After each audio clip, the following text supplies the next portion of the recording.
Right. Parthasarathi గారితో మాట్లాడదాం. పార్థసారథి గారు, మిడిల్ ఈస్ట్ సంక్షోభం దీనివల్ల రూపాయి విలువ పడిపోయింది, ఫారెన్ ఎక్స్చేంజ్ రిజర్వ్స్ తగ్గిపోతున్నాయి అని చెప్పేసి చమురు ధరలు పెంచారు. అది మొన్నటి నుంచి, అంటే మే 15 నుంచి, గుర్తుపెట్టుకోండి ఈ డేట్, మే 15 నుంచి. అంటే 5 రాష్ట్రాల ఎన్నికల పోలింగ్, కౌంటింగ్ అంతా అయిపోయింది. అది అయిపోయిన తర్వాత అప్పటి వరకు కౌంటింగ్ వరకు, పోలింగ్ అయ్యే వరకు, కౌంటింగ్ అయ్యే వరకు అలా పట్టుకొని ఆపారు. వాటిని ధరలు పెంచకుండా ఆపేసి పని అయిపోగానే ఆయిల్ కంపెనీస్కు, కేంద్రానికి ఈ అంతర్జాతీయ సంక్షోభం గుర్తొచ్చేసి ఆల్ ఆఫ్ ఎ సడన్ చమురు ధరలు పెంచేస్తారు. అంటే ఫిబ్రవరి ఆఖరి నుంచే ఈ అంతర్జాతీయ ఉద్రిక్తతలు, ఈ సంక్షోభం ఇవన్నీ ఉన్నాయి కదా. మరి మే 15 నుంచే ఎందుకు అనేది బీజేపీ పైన కేంద్ర ప్రభుత్వం, ఎస్పెషల్లీ కేంద్ర ప్రభుత్వాన్ని నిలదీస్తున్నటువంటి ప్రతిపక్షాలన్నీ కూడా అడుగుతున్నటువంటి ప్రశ్న. నమస్కారం, అందరికీ నమస్కారం. మొట్టమొదట ప్రజా సమస్యలపై ఉద్యమించడానికి ప్రయత్నం చేసి మొత్తం అంతా కూడా అందరికీ విజ్ఞాపన పత్రాలు ఇచ్చి శాంతియుతంగా చేసినందుకు మొట్టమొదట వైఎస్ఆర్సీపీకి అభినందనలు అని మాత్రం నేను చెప్పదలుచుకున్నాను.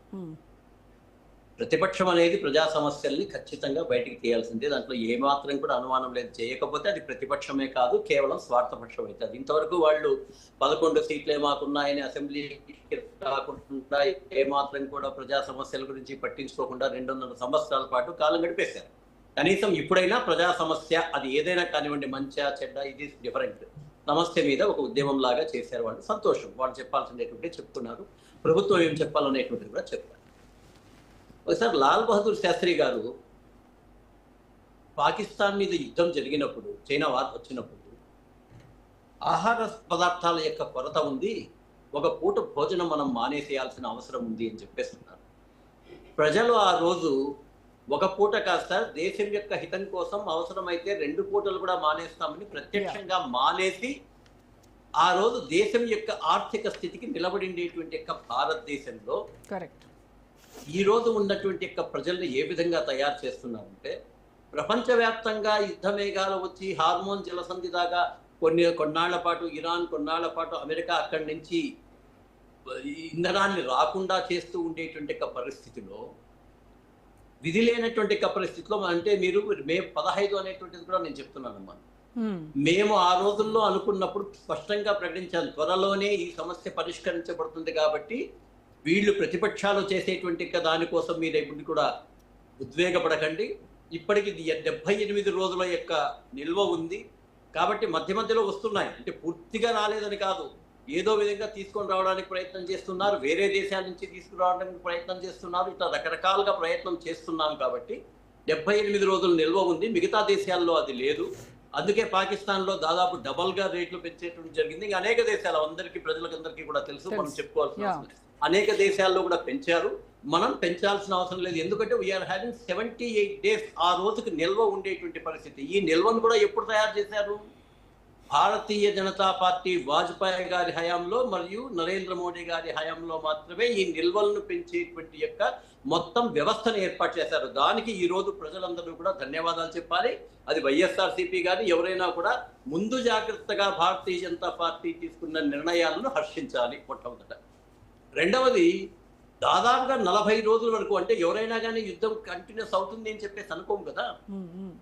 పరిస్థితి దిగజారుతున్నప్పుడు పూర్తిగా నిల్వలైపోయిన తర్వాత ప్రజల మీద భారం వేసి ఇంకా ఆ రోజైనా వేయాల్సిందే. అంటే ఎవరైనా ఇప్పుడు ప్రభుత్వం అంటే జస్ట్ నోట్లు ప్రింట్ చేసేసేస్తే మొత్తం అంతా ప్రభుత్వాలు నడిపేక అవుతుందమ్మా. ప్రజల దగ్గర పన్నుల రూపంలో వసూలు చేసినటువంటి ధనంతోనే మనమంతా కూడా ఏ ప్రభుత్వమైనా కూడా పనిచేయాలి.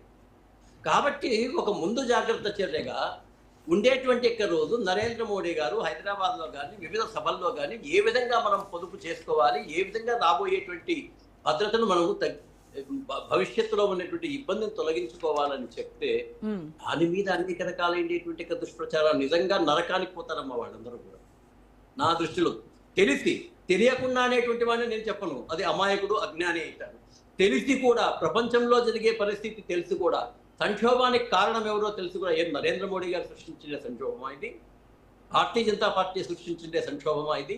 దేశంలో వచ్చిన సంక్షోభాన్ని మనం తయారు చేసుకోవడానికి సన్నద్ధం కండి అని ప్రజలకు పిలుపునిస్తే, నిజమైన దేశభక్తి ఉన్నటువంటి ప్రజల మీద అభిమానం ఉండేటువంటి ప్రతిపక్షం అయితే ప్రోత్సహించాలి. కానీ యా ఏ విధంగా అయితే ఆ రోజు ఇందిరాగాంధీ ఉన్నప్పుడు వాజ్పేయి గారిని పంపిస్తే దేశ గౌరవాన్ని ప్రతిపక్ష నాయకుడిగా కూడా ఉండి దేశ గౌరవాన్ని ఏ విధంగా నిలిపాడో, ప్రతిపక్షం అన్న తర్వాత దేశం గురించి ఆలోచన చేసే కొంచెమైన మనస్తత్వం ఉంటే దేశం యొక్క ప్రధానమంత్రి కానీ ప్రభుత్వం కానీ చేసే దాంట్లో ఉన్నటువంటి మంచి విమర్శల్ని ప్రజలకు తెలియజేయాలి, ప్రజల్ని సన్నద్ధులు చేయాలి.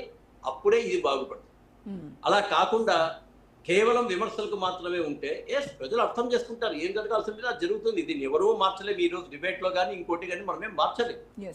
మనము నీతివంతమైన ప్రతిపక్షంగా ఉన్నామా, దేశంలో ఉన్న ప్రజల్ని చైతన్యపరిచే ప్రతిపక్షంగా ఉన్నామా, సమస్యల పట్ల సరి అయినటువంటి విధానంలో మనము పోరాటం చేసే ప్రతిపక్షంగా ఉన్నామనుకుంటే ఈ మూడిట్లో కూడా వైఎస్ఆర్సీపీ ఫెయిల్యూర్ అనేటువంటి మాత్రం నేను చెప్పదలుచుకున్నాను. ఇంతకుముందు మోహన్ రెడ్డి గారు అదే అన్నారు, మంచి చాలా ఫాస్ట్ గా ఉపన్యాసం బ్రహ్మాండంగా అసలు చాలా ఫ్లోలో ఇచ్చారు. కానీ ఆ ఫ్లోలో అప్పటికే మేము అప్పులు చేసేసాము, ఆ అప్పులు చేసిన దానికి మీరు మరింత అప్పులు చేశారు అని చెప్పారు. అంటే అంతవరకు వాళ్ళు ఎప్పుడు చెప్పేవాళ్ళు కదా మేము అప్పులు అవంతా కూడా ఫాల్స్ అని చెప్పేటువంటి వాళ్ళు. అలా కాకుండా ఆయన నంబర్స్ తో సహా 3,50,00,000 రూపాయలు యాక్చువల్ గా అయితే అది ఇంకా వాళ్ళ ఐదేళ్లలో వాళ్ళు ఎంత చేశారు? 5 ఏళ్ళలో 3,30 చేస్తే 23 నెలలకే 3,60 చేసినారు సార్. మీరు అది మర్చిపోతే ఎట్లా? నేను అది కూడా చెప్తా. మీరు నిజంగా వైఎస్ఆర్సీపీలో ఉండేటువంటి వాళ్ళు 3,30,00,000 అప్పు తెచ్చిండేదాన్ని దేని మీద ఖర్చు పెట్టినారని శ్వేతపత్రం ఇవ్వండి. 2,70,000 డైరెక్ట్. అదే కదా నేను అదే చెప్తున్నా. మీరు దేని ఇచ్చారు అనేది నేను చెప్తున్నాను. మీరు అది ప్రజలకు చెప్తే సరిగ్గా ఉంటుంది. ఈ రోజు 3,30,00,000 రూపాయలు కూడా దేనికి పెట్టారు అనేటువంటి కూడా తెలుగుదేశం ప్రభుత్వం నుంచి మనం డిమాండ్ చేద్దాం. మీరు చేసిండేటువంటి పద్ధతిలో ఏదైనా కూడా సంస్థ యొక్క దేశం యొక్క రాష్ట్రం యొక్క ఆదాయాలు పెరిగేదానికి ఎంత ఖర్చు పెట్టారు, ఈ రోజు సంస్థ మన ఆంధ్రప్రదేశ్ రాష్ట్రం యొక్క ఆదాయాన్ని పెంచేయడానికి స్థిరమైన ఆస్తుల కోసం ఎంత పెంచారు అనేటువంటిది సపరేట్ గా ఆస్తులు అప్పులు వాటి గురించి మళ్ళీ సపరేట్ గా మాట్లాడదాం మనం. పార్థసారథి గారు, నా క్వశ్చన్ ఏంటంటే ఎస్ దేశవ్యాప్తంగా ఉన్నటువంటి పెట్రోల్ డీజిల్ రేట్ల కంటే ఆంధ్రప్రదేశ్ రాష్ట్రంలో ఎందుకు ఎక్కువ ఉంది? తెలంగాణలో 111 రూపాయల 44 పైసలు, కర్ణాటకలో 106 రూపాయల 59 పైసలు ఉంటే ఏపీలో ఎందుకు ఎక్కువ ఉంది? దాని గురించి మాట్లాడమంటే ఆయన దేశద్రోహం కింద వైసీపీని కడుతున్నారు. అంటే వీళ్ళు ఎంత విఘ్నతతో మాట్లాడుతున్నారు. ఆవేశపడకండి, ఆదుర్దాపడకండి. రాష్ట్రాన్ని అప్పుల పాలు చేసినాం మేము. ఇంతకుముందే మేము ప్రజలకు డైరెక్ట్ గా 2,40,00,000 పంచినామని చెప్పేసి సోదరుడు చెప్పారు. సంతోషం. ఆ అప్పులంతా ఎవరు తీర్చాలి? ఆ అప్పులమంతా వడ్డీ అనేటువంటి జగన్మోహన్ రెడ్డి గారు తీరుస్తారా? తర్వాత వచ్చే ప్రభుత్వమే కదా తీర్చాలి. తర్వాత వచ్చి